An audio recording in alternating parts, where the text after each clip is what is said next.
Otsi en an ba ela halat je black model na di tehewer di tmal an tehewer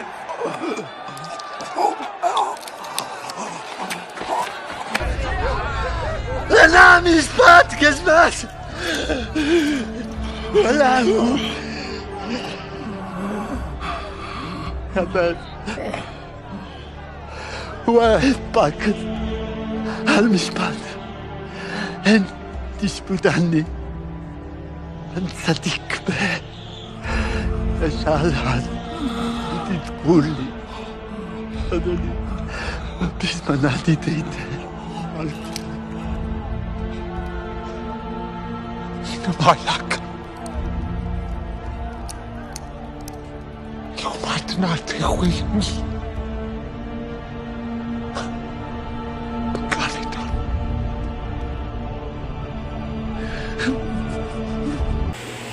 In verse 35, nasabi niya rito, and the people stood beholding, and the rulers also with him derided him, saying, he saved others, let him save himself, is he be Christ, the chosen God. Kung titignan niyo po mga kapatid in verse 35, na and the rulers, sabi nga dito, also with them derided him, saying, he saved others, let him save himself.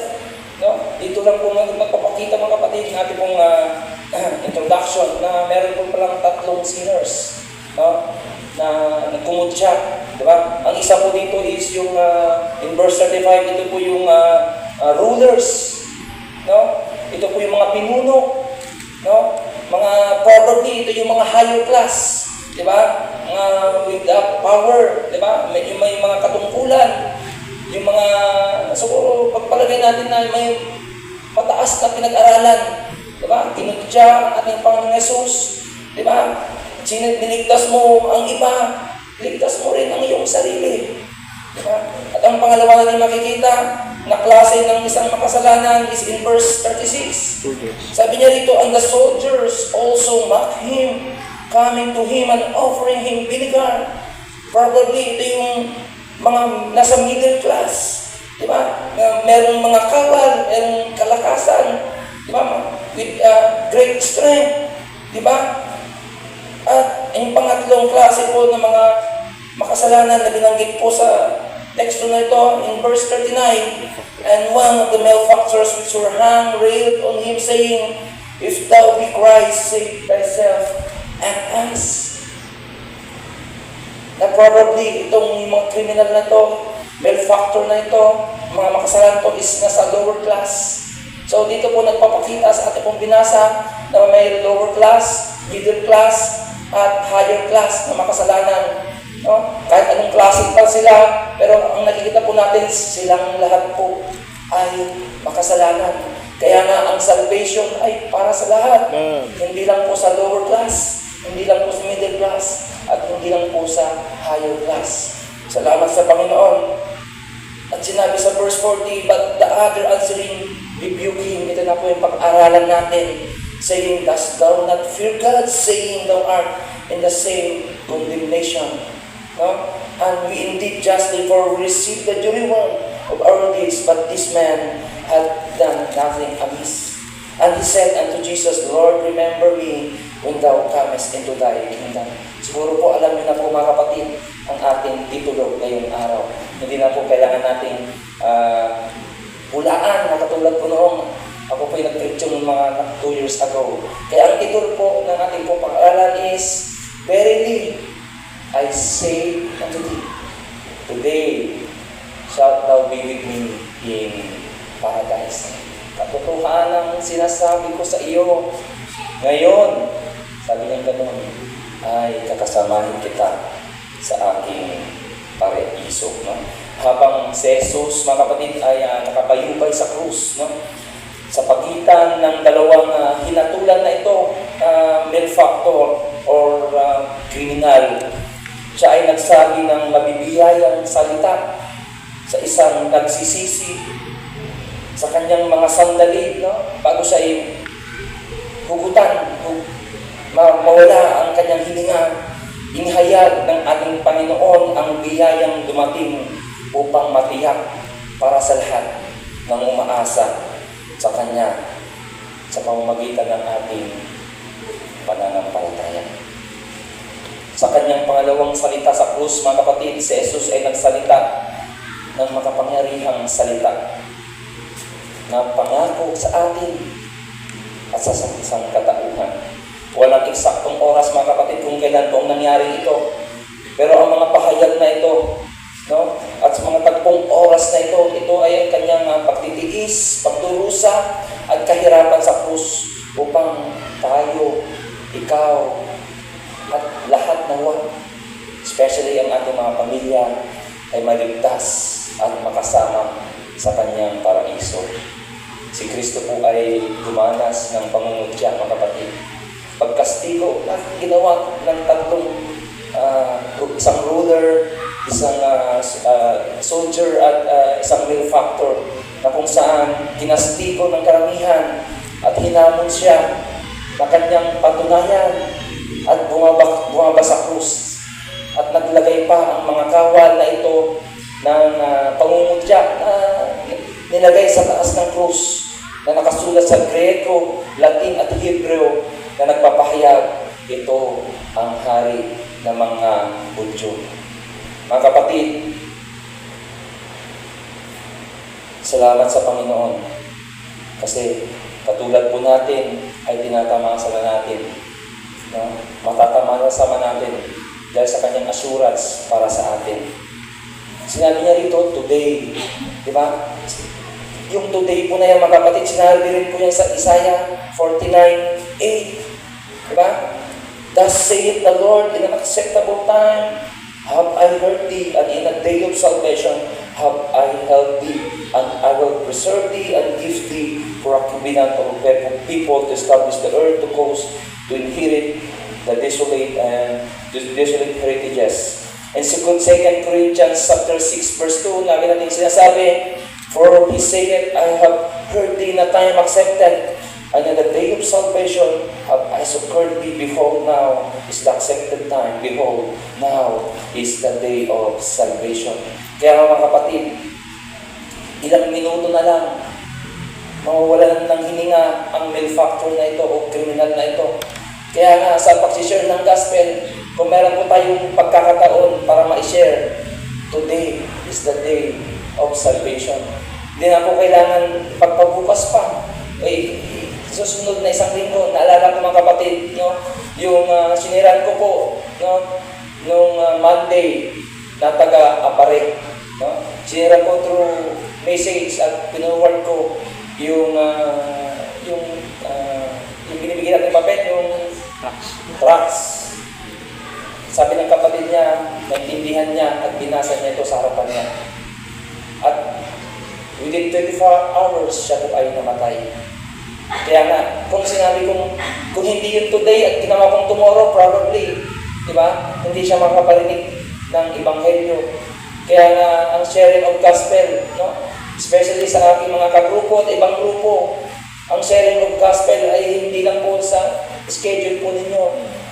But if you have time at pagkakataon na may share ang gospel, kahit anong pamamaraan po yan, hindi man face-to-face, pwede po natin gamitin ang social media at ating mga cellphone upang i-share ang kanyang gospel. Sa situation po ng malefactor na ito, no, na siya ipupunta ng paraiso, how much more tayo mga kapatid? Just for example nga sa makamundong buhay na ito, di ba? Kapag ikaw ay isinama sa Baguio o Maliko, di ba? Napakasaya po natin dahil naisama po tayo. How much more kung tayo ay pupunta ng abroad, di ba? Makakapunta po tayo today, makakasama ka. No? Sa pamamasyal, sa abroad, Hong Kong, Disneyland, Singapore, Europe or America, how much more na sinasabi ng ating Panginoon that today shalt thou be with me in paradise. Marami pong doktrina ang sinasakasaan ng salitang ito mga kapatid, especially sa panahon na ito, that even sinner's prayer ay hindi raw po makakapagligtas. Ano nga po ba ang sinasabi ng talatang ito? Na yung makasalanan ay sinner. At siya po ay nanalangin. Pero anong nangyari? Sabi ng ating Panginoong Jesus, today shall thou be with me in paradise. Totoo po na hindi po nakakapagligtas ang prayer, pero ang yung faith ang makapagligtas. Ito lang po ay pintuan upang makapag-usap o makipag-usap sa ating banal na Diyos, na ating Panginoong Jesucristo. No? Ang prayer, paano po natin kukontakin ng ating Panginoong Jesus? Pwede ba natin kontakin through cellphone? Pwede ba natin siyang kontakin through social media? Pwede ba natin kontakin through Bluetooth, telephone? Prayer lang naman po mga kapatid. Ang pakipag-contact sa Kanya. Yeah. Sa Romans 10, that if thou shalt confess with thy mouth and believe in thy heart that God hath raised him from the dead, thou shalt be saved. Yeah. If you confess with thy mouth. Kaya mga kapatid, no?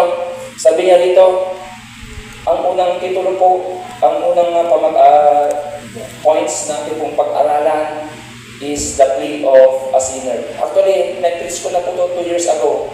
Gumagawa po ako ng preaching ng almost 2 weeks nung piniprepare ito. Pero ito po yung preaching na pinaka-kompleto. Wala kang makikitang ganito ka-kompleto kahit sa i-google mo pa, kapatid. Kaya nga po, kung meron kayong pagkakataon, isulat niyo po ito. Kasi ito po yung gagamitin nyo upang kayo po yung makapag-share ng gospel. Ito po yung plea ng sinner na sinasabi niya, ang panawagan ng isang makasalanan. No? May dalawang makasalanan na binanggit sa talata. At ang ating pag-usapan ay yung isa na humihingi ng kapatawaran.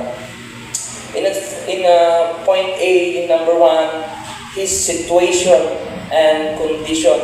Na sinasabi sa verse 33 na ating pong nabasa. And when they were come to the place which is called Calvary, there, they crucified him, and the malefactors, one on the right hand, and the other on the left.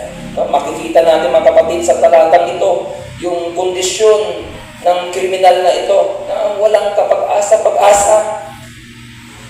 Walang kapag-asa para sa kapatawaran. Siya ay nagkasala ng kanyang mga krimen at nararapat lang na tumanggap ng kaparusahan. Katulad ng kriminal na ito mga kapatid, ay tulad din po natin nung tayo po ay hindi pa naligtas. Wala tayong kapag-asa. No? Pero salamat sa Diyos, no?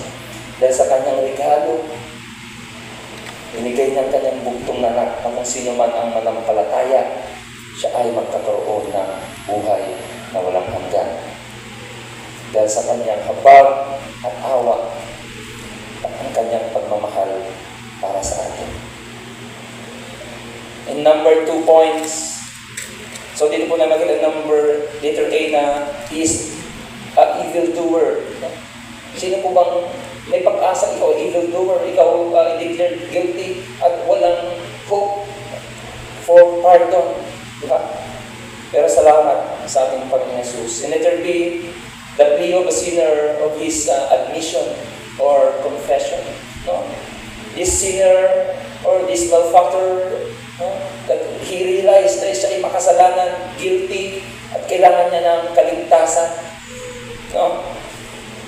In verse 40, na sinasabi niya sa kanyang pagtatapat, but the other answering rebuked him, saying, does not thou fear God, saying thou art in the same condemnation, and we live justly. Alam ng kriminal na ito na karapat-dapat siyang mamatay dahil sa mga kasalanan nagawa niya. Alam niyang wala siyang pag-asa sa sarili niya, kaya pinagtapat niya ang kanyang kasalanan sa harap ng Panginoon.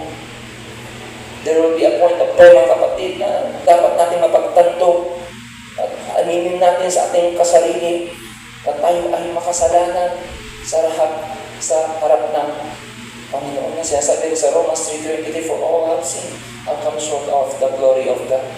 Na dapat natin aminin sa ating sarili na tayo ay makasalanan, walang kasala at nangangailangan ng kaligtasan. Na kailangan natin ipagtapat ang ating kasalanan sa harapan ng isang banal at makatarungang Diyos. Alam ng marami ang na kailangan natin at alam ng Diyos na kailangan natin ng kanyang pagliligtas sa atin.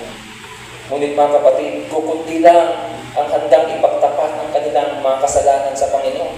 Kasi may sinasabi ng iba, ba't ako magsisisi? Bakit ako hingi ng kapatawaran? Mabuti naman tao ako. Tumutulong naman ako sa mahihirap. Diba? Gumagawa naman ako ng mabubuting bagay. Ayaw nilang aminin sa kanilang sarili na sila yung makasalanan. Mga kapatid, tandaan niyo po ito, ang pagtatapat at pag-amin na ikaw ay makasalanan ay mahalaga sa iyo at sa iyong kaligtasan. Paano ka maliligtas ng Panginoon kung ayaw mong aminin na ikaw ay makasalanan? Anong kasalanan ang kanyang papatawarin at lilinisin ng kanyang banal na dugo kung ayaw mong aminin na ikaw ay makasalanan? Once si mga kapatid, his petition or supplication. No? Ang sinner na ito sought forgiveness, pagpapatawad, at humingi siya ng reconciliation at humingi ng habag at awa sa ating Panginoong Jesus. Na sinasabi sa verse 42, and he said unto Jesus, Lord, remember me when thou comest into thy kingdom. Humihingi po ng malefactor na ito ng kapatawaran, na siya ay makasalanan, hinahangad niya na siya ay makipagkasundo sa Diyos, na ayaw niyang mahiwalay sa ating Panginoon. Minsan mga kapatid, dapat din nating hanapin ang Panginoon. No? Hindi lang hanapin every Sunday. No? Pero ngunit araw-araw dapat natin siyang kasama, no? Sa ating panalangin. Bukod sa kaligtasan, wala tayong pag-asa sa buhay na walang hanggan. Bukod sa naglilinis ng dugo ni Kristo, ang mga tao ay hinatulan na walang hanggang paghihiwalay at paghihirap sa impyerno. Kaya mga kapatid at mga kaibigan, sabi nga po sa preaching ko kanina, nalalaman sa bunga. Kung wala kang bunga, siguro wala kang ugat. Kaya nga madali kang maaari kang ma-apostasy. Diba? Yung apostasy, leaving the true faith and hugging the wrong faith o the wrong belief ng mundo. Diba? And one thing mga kapatid, his acknowledgement or recognition. No? So, nire-recognize ng makasalanan or malefactor na ito yung purity and sovereignty ng ating Panginoong Jesus and the ability to save Him. No? Guruin mo mga kapatid, no? Nasa cross na siya, pero ang hinihingi ng malefactor na ito na imbis siya'y mailigtas sa pagkapako, anong hinihinga? Na alalahanin siya. No? Pagdating ng pagmalis ang ating Panginoon, sabi ng ating Panginoong Jesus, thou shalt be with me in paradise. Ang sabi niya, today. Kaya mga kapatid, today is the day of salvation. Kung meron kang pagdududa, no, kailangan mong pakinggan at ating kong pag-aralan, especially sa conclusion mamaya, yung doctrine of salvation.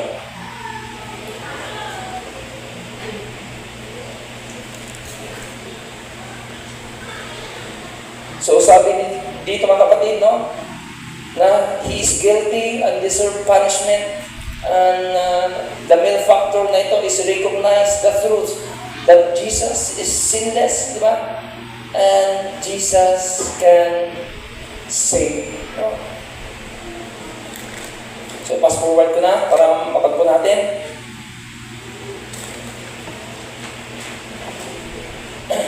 So the promise of the Savior, ang pangako ng tagapagligtas. In verse 43, sabi niya, and Jesus said unto him, verily I say unto thee, today shalt thou be with me in paradise. No, ang makasalanan ay nagpasakop kay Kristo bilang Panginoon na naghahanap ng kaligtasan. At si Jesus ay nagpahayag ng isang mahalagang pangako sa Kanya Iyon din ang lahat ng naghahanap sa Kanya. Sa talatang ito, mga kapatid, ay makikita natin that is revealing His control. No? Nakokontrol niya ang destiny ng isang makasalanan. Nakokontrol niya kung saan pupunta ang sinner na ito because of His compassion and completion na nagawa niya sa krus. From His death, burial, and resurrection.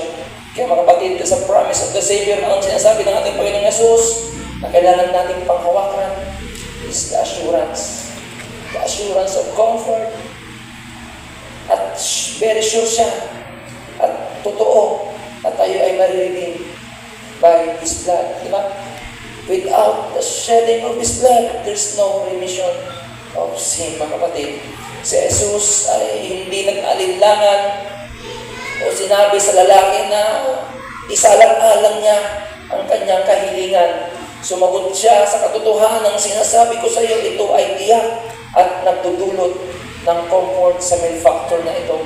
Katotohanan ay simpleng amen, na verily amen. Ito ay matatag at firm, no? Tapat at literal na nangangahulugang tiyak at tunay. Diba? Sinabi ni Jesus ang kanyang kahilingan ay pagkakuluhog at ito ay tiyak na mangyayari. Ang mundo, mga kapatid, ay gumagawa ng maraming pangako pero wala itong kakayahan o autoridad na tuparin. Pero ang ating Panginoong Yesus, mga kapatid, ang tunay na katiyakan na mayroon tayo. Hindi tayo ipinangako bukas, ngunit ang mga ligtas ay ipinangakuan ng walang hanggang kasama ang Panginoon. Ang mga tinubos, mga kapatid, ay nakaka-assure ng buong katiyakan na all is well with their souls. Naalala ko nga ang isang kanta na sinasabi, when peace like a river attended my way, when sorrows like sea billows roll, whatever my love thou hast taught me to say, it is well with my soul, it is well with my soul, it is well with my soul. Sabi niya pa sa pangalawang verse, true said, though Satan should buffet, true trials should come, let death's blessed assurance control, that Christ has regarded my helpless estate and hath shed His own blood for my soul. Amen po, mga kapatid? Amen. Ang assurance po na meron pa tayong comfort at totoo po na tayo po ay na-redeem by His blood.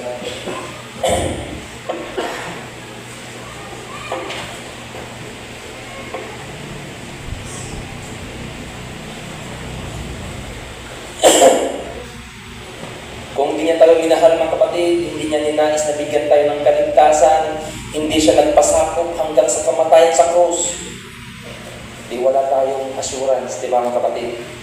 Pero sa salamat na sa ating Panginoon Jesus that we have assurance na hindi mawawala ang ating kaligtasan.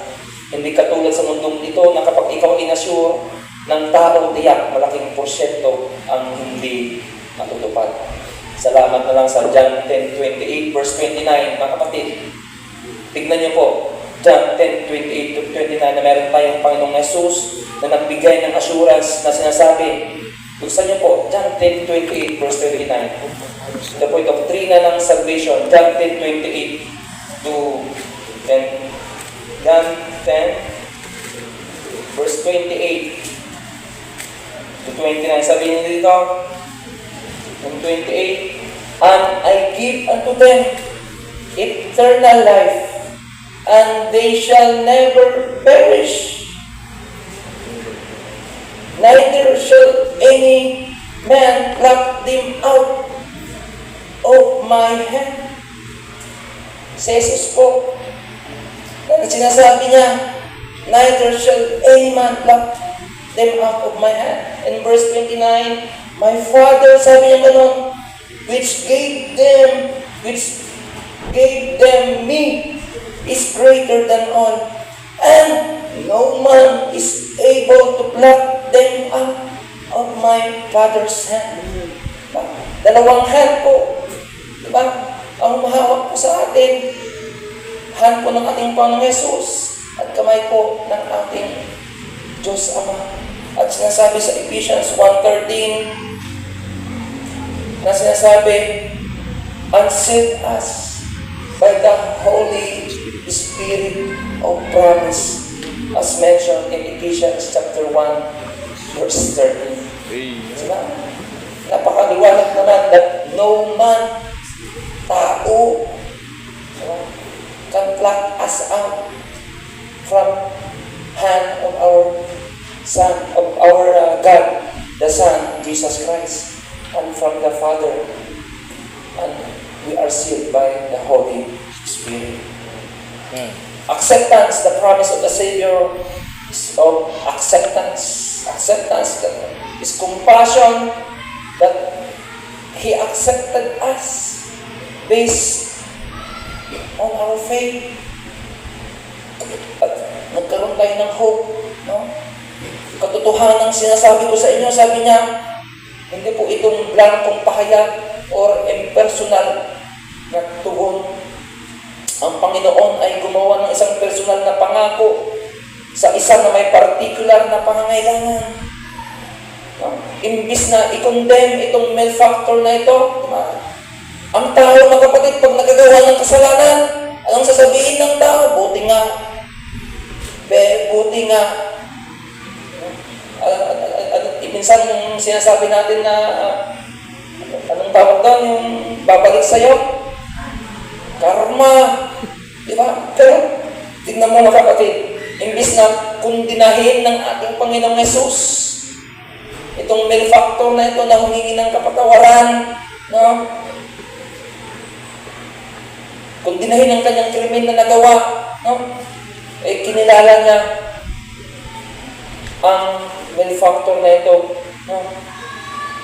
Tinanggap siya ng Panginoon batay sa kanyang pananampalataya. Sa Ephesians 2, verse 8.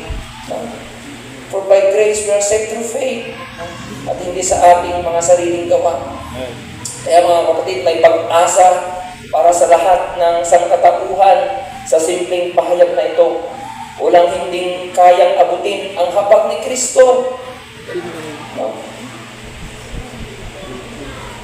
Salamat sa talatang ito mga kapatid, no, na tinanggap siya ng Panginoon kahit wala siyang pinakitang mabuti. Sa tingin niyo ba mayroon bang pinakitang mabuti ang malefactor na ito? Pero tinanggap siya ng Panginoon. Wala na siyang chance para i-prove ang kanyang sarili na siya'y maglilingkod. Pero by His faith, no, sa pamagitan ng pananampalataya ng malefactor na ito, sa kanyang pagtitiwala sa ating Panginoong Jesus, tinanggap siya ng ating Panginoong Jesus. In letter 2C, no, the promise of the Savior, the arrival. No? Remember, no, granted and promise. No, ang katotohanan na sinasabi ko sa inyo, sabi niya, ngayon ay makakasama kita sa paraiso. Tandaan, no? Hiniling ng lalaki na maalala siya pagdating ng Panginoon sa kanyang kaharian. Pinagkaloob at nangako sa Jesus na makakasama niya siya sa paraiso sa mismong araw na yaon. Diba? Hindi na kailangan ng purgatorio. Hindi na kailangan ng paghihintay na katulad ng paniniwala ng iba na kailangan mo nang mag-stay ng 40 days. Kaya meron sinasabi, pasyam, di ba? At meron pang pa 40 days, no? Which is unbiblical. Di ba? Maraming doktrina. Dahil sa mga talatang ito, maraming doktrina sasagasahan ng mga maling doktrina. Kaya nga sabi ko sa inyo mga kapatid noon, at lagi kong sinasabi sa pulpito na hindi ako makapaniwala noon na faith lang na makapagligtas. Kasi naniniwala ko na kailangan may good works. Diba? Faith without works dead. Pero salamat sa talatang ito, no, na nagpakita at nagpaliwanag sa aking puso't isipan na hindi na po na kailangan gumawa ng mabuti para ako'y maligtas. Especially sa male factor na ito, na wala nang kakayahan na siya'y gumawa ng mabuti. Wala na siyang kakayahan para siya'y mabaptize. Diba? Wala siyang kakayahan para sumali sa Baptist Church. Diba? Kaya hindi ko relihiyon na makapagligtas. Diba? Hindi na niya kailangan dumaan sa isang proseso para patunayan ang kanyang sarili. Ang kanyang pananampalataya kay Kristo ay nakakatiyak ng agarang resulta kung tunay ang iyong pananampalataya. Kaya mga kapatid, ang mga ligtas ay may katiyakan na to be absent from our body is to be present with the Lord. Lahat tayo mga kapatid ay nabubuhay sa isang katawang may laman, nagkakasakit. Diba? Sinisipon, inuubo. Pero salamat, no? Sa pagdating ng panahon, no? At hanggang sa kanyang pagbabalik, no? There will be a time na itong katawan na ito magiging glorified. Kaya salamat din, no? That we declared, that God declared that we are righteous. That is justification. No? At salamat sa repentance, diba? Sa yung pagtalikod sa maling ginagawa, unti-unting nasasanctified ka, diba? Hanggang tayo maging glorified in the future. No? And letter 2D, the association. No? Ang main factor na ito, mga kapatid, ay makakasama raw siya. Makakasama hindi raw, makakasama talaga siya sa paraiso. Makakasama siya sa kanyang presensya. At higit sa lahat, he will spend eternal day with the Lord. Diba? Noong kami po'y nasa Maliko, nag-bonfire po kami doon, no? Naalala ko yung apoy. No? Kahit isang metro pa lang kami, napakainit na. Diba? Napakainit ng apoy na ito. Diba? Katulad ng nararanasan ng mga hindi tumanggap ngayon, katulad po ng rich man. Diba? At si Lazarus, diba? Si Lazarus, diba? Kasama niya si Abraham, sa Abraham's bosom. No? Pero nung nag-resurrect at nag-ascension, ang ating Panginoong Jesus, isinama niya yung nasa Abraham's bosom. At naiwan yung nasa hell, nakasama yung rich man na ito. Diba? Hindi natin kailangan maranasan yung init, yung apoy, no? Ng wrath of God. Pero salamat, dahil nakasama na tayo sa association. Diba? Sa lahat ng mga kasama sa mga asosasyon, no? Senior citizen association sa yung school, diba? Ito yung pinakamagandang association na ating dapat pagmembrohan, yung association with God, na makakasama natin siya sa paraiso. No? The abundance, mga kapatid. Nangako si Jesus na makakasama niya siya sa mismong araw na iyon sa paraiso. No? Kailanman ay hindi natin makita ang ating Panginoong Jesus, mga kapatid. Pero dahil sa ating pananampalataya sa ating Panginoong Jesus, no, ay gugugol tayo ng walang hanggang araw na kasama natin siya. Makakasama natin siya sa kanyang paraiso. Ang mga tinubos ay may pag-asa at pangakong langit. No? Merong joy with the Lord at peace with the Lord. Kaya nga, nakakapanghinayang na yung mga nagpapakamatay na, ay, ayaw ko na sa buhay na ito, kitilin ko ng aking sarili, pero hindi nila alam kung ano yung darating sa kanilang buhay. Kasi ang buhay naman ay hindi lang po sa lupa na sinasabi ng dictionary, di ba? Sinasabi ng dictionary na ang buhay ay nung ikaw ay pinanganak at nung ikaw ay namatay. Pero ang totoong meaning ng buhay or life is a preparation on earth. No? Para makilala mo ang ating Diyos at tagapagligtas. Ito na po, conclusion mga kapatid. Ito ang pinaka-importante ng doctrine of salvation. By conclusion, no? By default, we are bound to hell. Tingnan po dito mga kapatid.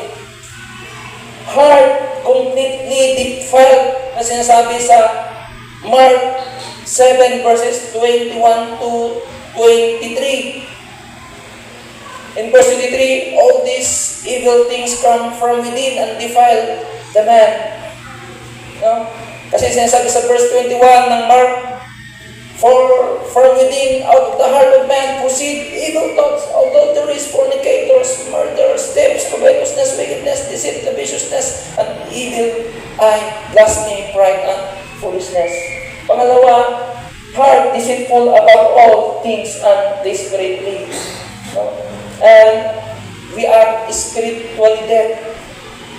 Na sinasabi sa Ephesians 2:1, and He quickened, kaya tayo na-quicken who were dead in trespasses and sins. And in Ephesians 2:12, no Christ, no hope, no God. That at that time, sabi niya in verse 2 to 12, chapter 2 verse 12, that you were, Ephesians chapter 2 verse 12, at that time you were without Christ, being aliens from the commonwealth of Israel and strangers from the covenants of promise, having no hope. No hope. Diba? And without God. Kaya nga salamat, no? No? Kung tinignan mo, we are son of the devil na sinasabi sa 1 John 3:8. No? He that committed sin is of the devil. For the devil sinned from the beginning. And in John 8:44 po na sinasabi. Kaya nga po, wala tayong kapag-asa. No? By default, pupunta tayo sa impyerno. Hell. No?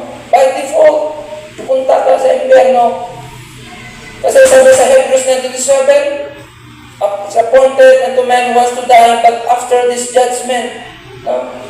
And Psalms 9:17, the wicked shall be turned into hell, and all the nations that forget God. Salamat, no? Sa ating Diyos Ama. By His grace, mercy, He gave His only begotten Son in John 3:16. For God so loved the world, no? That He gave His only begotten Son, that whosoever believeth in Him should not perish, but have everlasting life. In 1 John chapter 3 verse 8, he that committed sin is of the devil, for the devil sinned from the beginning. Pero sabi niya rito, for this purpose, the Son of God was manifested. So, if hindi nag-manifest ang ating Panginoon Jesus, no? Sabi niya, no? For the purpose, the Son of God was manifested, that He might destroy the works of the devil. Walang makakapag-destroy sa works of the devil, kundi lamang ang kanyang Son of God that was manifested. In Hebrews 2:14, for as much then as the children are partakers of the flesh and blood, He also Himself likewise took part of the same, that through that He might destroy him that had the power of death, that is the devil. Kanina po, sa conclusion, we are sinners. By default, we're going to hell. But for sa kanyang grasya, mercy, He gave His only begotten Son. Kaya mga kapatid, ano ang ating pinapangaral tuwing may soul winning? Ito yung Gospel of Christ na sinasabi sa 1 Corinthians 15 verses 3 to 4. So, 3 to 4, sabi niya rito, for I delivered unto you first of all that which I also received, how that Christ died for our sins according to the Scriptures, and that He was buried, and that He rose again the third day according to the Scriptures. So ang pagsishare po ng gospel ay kailangan mong sabihin yung complete works of Christ sa bundok ng Kalbaryo, na siya ay namatay para sa ating kasalanan according to the Scriptures, and buried and rose again in the third day according to the Scriptures again, mga kapatid. Kaya na ang ating kasalanan nailed Christ to the cross in Acts 2:36. And number 2, therefore, we killed Christ in our wicked hands. Tingnan niyo po mga kapatid. Acts 2:23. Him being delivered by the determined counsel and foreknowledge of God, ye have taken, and by wicked hands have crucified and slain.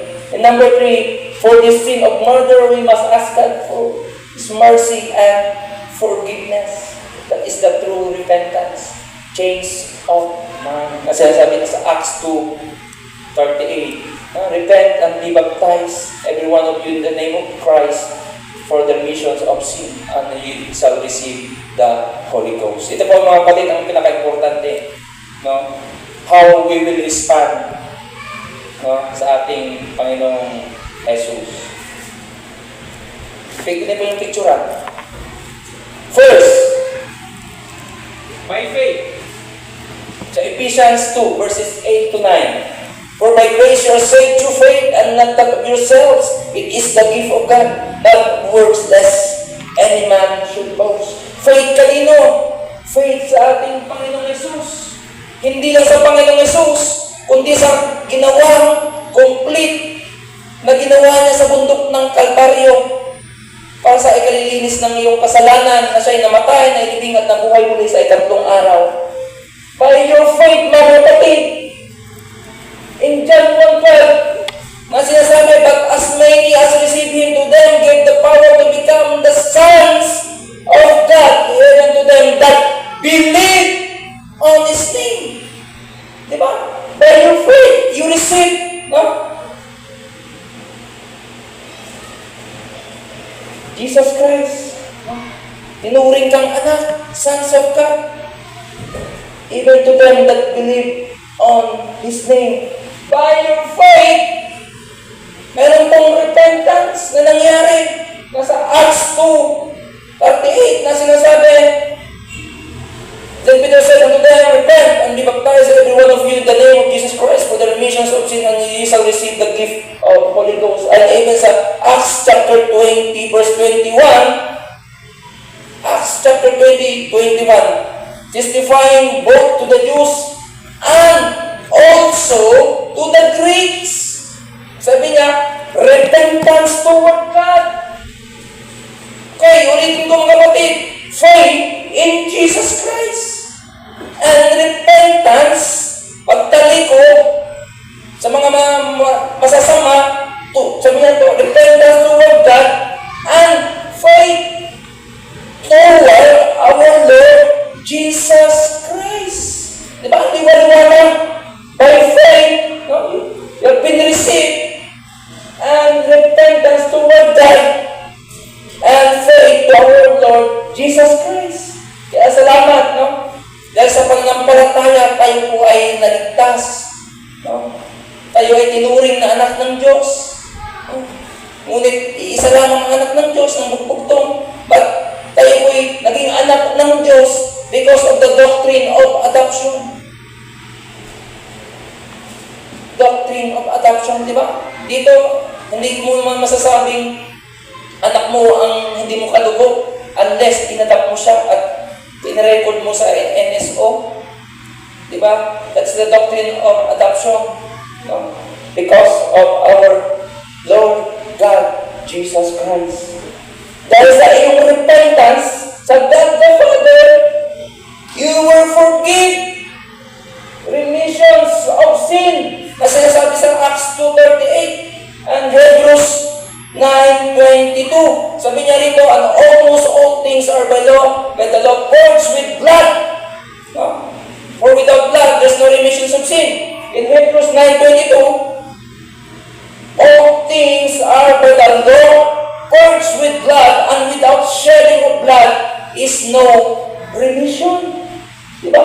Ano ba yung, paano na ba nilinis ang ating kasalanan? Merong apat po na paglilinis na sinasabi sa ito po, remissions of sin, Romans 4:7, na yung kasalanan natin ay na-cover. No? Na ang kasalanan natin ay ni-remove. Na ang kasalanan natin were buried sa kalaliman ng karagatan.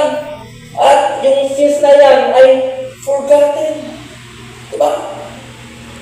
Kung wala ang ating Panginoong Jesus, diba? Kung wala yung mga pastor, mga preacher, paano natin maririnig? Faith is coming by the hearing, and hearing the word of God. Kaya nga dahil sa faith na yan, nagkaroon ka ng paniniwala sa ating Panginoong Jesus. And by your faith, repentance received, no? Nag-forgive ka ngayon, mga kapatid, Spirit enters in our heart. Galatians 4:6, atin pong basahin. And because ye are the sons, God hath sent forth the Spirit of His Son into your hearts, crying, Abba, Father. God hath sent forth the Spirit of His Son into your hearts. Ano sabi rin po sa Acts 2:38, no? Kaya mga kapatid, yung maruming puso, nilinis na po niya, kinubaran niya, inalis niya, at binari pa niya, at inkali po mga kapatid. At our heart has made as white as snow. Kaya nga salamat sa illustration na ito mga kapatid. No, doon ko naintindihan totally ang ating pananampalataya sa ating Panginoong Jesus. No? By our faith, we are saved. No? By His grace, no? Not of works. No? Kaya salamat. Kaya nga sabi ng ating Panginoong Jesus, no? Verily, verily I say unto thee, today shalt thou be with me in paradise. To God be all the glory po. Amen.